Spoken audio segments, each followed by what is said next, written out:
नमस्कार, स्वागत है आपका मेरे चैनल द नॉलेज ट्रेल पर। योग हमारे देश की प्राचीन परंपरा है।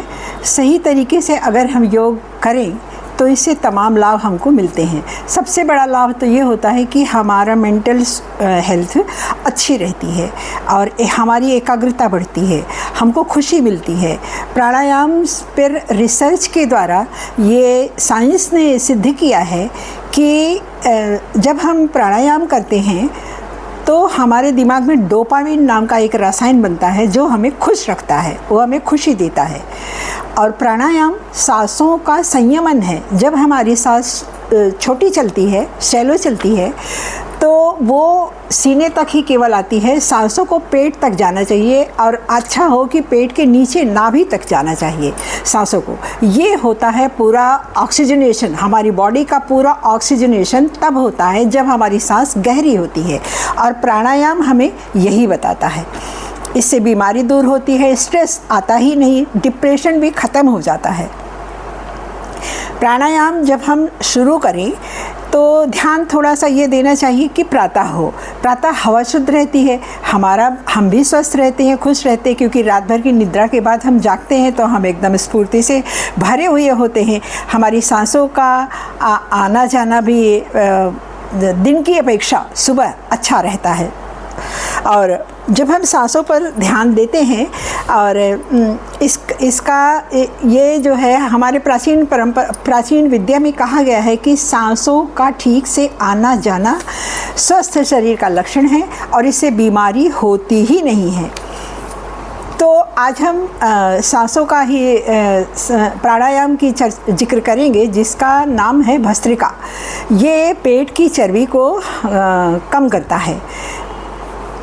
आपने बाबा रामदेव को कई बार सुना होगा भस्त्रिका प्राणायाम बताते हुए, लेकिन पतंजलि ने अपने योग की पुस्तक में भस्त्रिका को झटके से, जैसे जब वो प्राणायाम करना बताते हैं बाबा रामदेव, तो वो एक झटके से बॉडी को नीचे इस तरह से हाथ लाते हैं। तो पतंजलि बाबा ने प्राणायाम में ये झटके से लाना, जल्दी से नीचे को लाना मना किया गया है। और इससे एक बात ये भी होती है कि अगर किसी का कोई हार्ट का पेशेंट है या किसी को सांस की दिक्कत है तो वो उसके लिए ये खतरनाक हो सकता है। तो आइए हम देखते हैं कि भस्त्रिका प्राणायाम कैसे करेंगे, जो हमारे मानसिक स्वास्थ्य को ठीक रखता है, डोपामिन बढ़ाता है, स्ट्रेस कम करता है और डिप्रेशन को ख़त्म करता है, पेट की चर्बी को ख़त्म करता है। इससे ये लाभ इससे होता है। तो हम क्या करेंगे, अच्छा हो कि हम एक गिनती एक ले अपने मन में, 1 2 3 4 करके ऐसे, और धीरे धीरे सांसों को अंदर लेते हुए इस तरह करते हुए हाथों को ऊपर उठा लीजिए, एकदम ऊपर उठा लीजिए हाथों को इस तरह से सीधा। और फिर धीरे धीरे सांसों को बाहर करते हुए, एक्सेल करते हुए आप अपने हाथों को नीचे ले आइए और पालथी मार के आप बैठे होंगे, रीढ़ की हड्डी सीधी होगी, दोनों हाथों को नीचे ले आइए। फिर इसी तरह से 5 6 जितना आप भर सकते हैं सांस, गिनती अपने मन में गिनते जाइए। 1 2 3 4 5 6 7, मान लीजिए 7 में आपका ऊपर चला गया, यहाँ तक हाथ चला गया सीधा एकदम। फिर उसको 1 2 3 4 5 6 7 करके सांसों को बाहर निकालिए। और जब सांस हमारी बाहर आती है तब आप ये सोचिए कि हमारे शरीर के सारे विकार ख़त्म हो रहे हैं।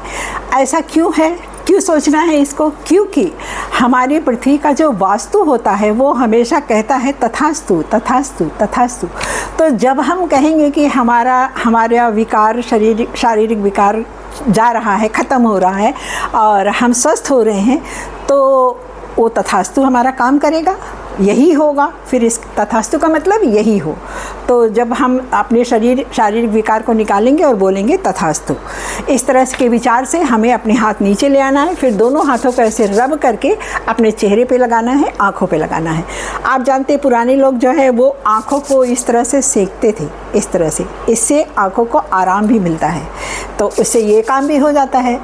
तो आप इस तरह से भस्त्रिका प्राणायाम कीजिए, सुबह कीजिए। मैंने ये सारी विधि बता दी है और आज इतना ही। धन्यवाद। कोई क्वेश्चन हो तो ज़रूर पूछिएगा। कल एक बच्चे ने हमसे पूछा है कि हम किस तरह से अपना मैनिफेस्टेशन करें। तो इसका एक छोटा सा मैं वीडियो अभी शाम तक बना दूंगी, एक शॉर्ट वीडियो बना दूंगी, तो उसको आप लोग देखिएगा कि मैनिफेस्टेशन किस तरह से हम करें कि हमारा पूरा हो। धन्यवाद।